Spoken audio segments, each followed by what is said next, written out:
Okay, we're gonna start with some Java code here. I'm just gonna print the numbers 0, 1, 2, 3. You can see I start and I give the x the value 0.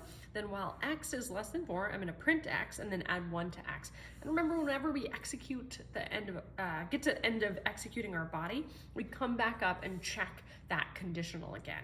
Okay, and we're gonna try and generalize it, so I'm gonna compare it to the pseudocode here. So here I start off and I initialize my loop variable, and then I've got while, and then I check that conditional. And then I'm gonna split the body. The body is everything in these curly braces, but I'm actually gonna split it up into two conceptual pieces. One, I'm gonna refer to as the body. This is like the real work inside the loop, is like printing something. And this x++, I'm gonna refer to that as update, because I'm updating my loop variable. And that is really just trying to make the loop in general work.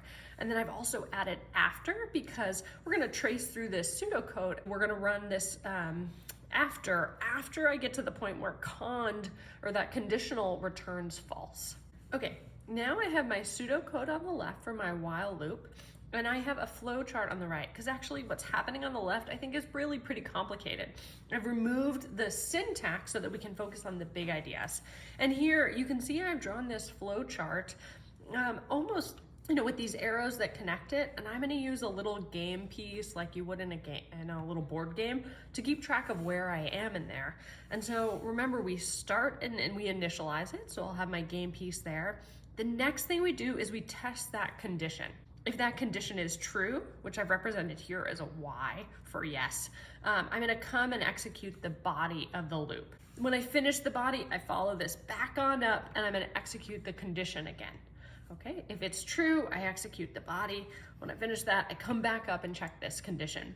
And so being able to look at the code on the left, or sort of the pseudocode on the left, and be able to picture it going initialize cond, body update, cond, body update, cond, body update, cond, cond, that conditional returns false. Here I've got it represented as no, and then I'm gonna go to the line after the loop.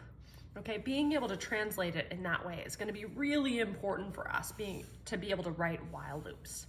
Okay, remember we took our explicit Java code and we turned it into that pseudocode, right? Because we initialize something, we have while, and then a condition that we check. Then we have some body. For us, that's this print statement. Then this x++ is our update. And then here I've labeled after, so that's after that loop would end. Okay, when we're writing a for loop, we're gonna take those same pieces from the while loop and reorder them, okay? So here I've got the word for, initialize, then I've got this semicolon, that's really important. It's separating my initialize, condition, and update. And so you can see I've taken all the same pieces. I've got initialize, I've got cond, I've got here update, and I've got body, and then I've got after. Let's look at a concrete example of that same code that prints the numbers 0 through 3. Okay, here I am initializing it. Here's my condition, and then here I'm updating it, and then there's my body. Okay, and let's compare across. So here's my initialization, here's my condition, here's my body, and then here's my update, okay?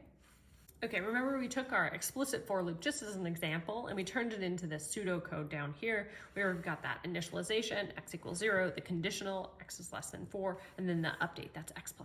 And then the body is that print statement.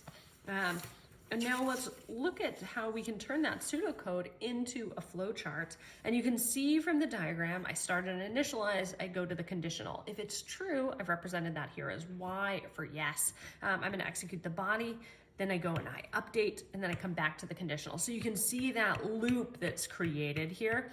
And once I get to the point where I test the conditional and it's false or no, I'm gonna come to after, okay?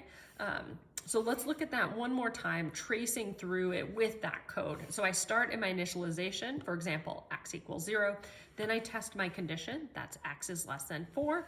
And then if it's true, or here would be true, I'm gonna execute the body, that's my print statement.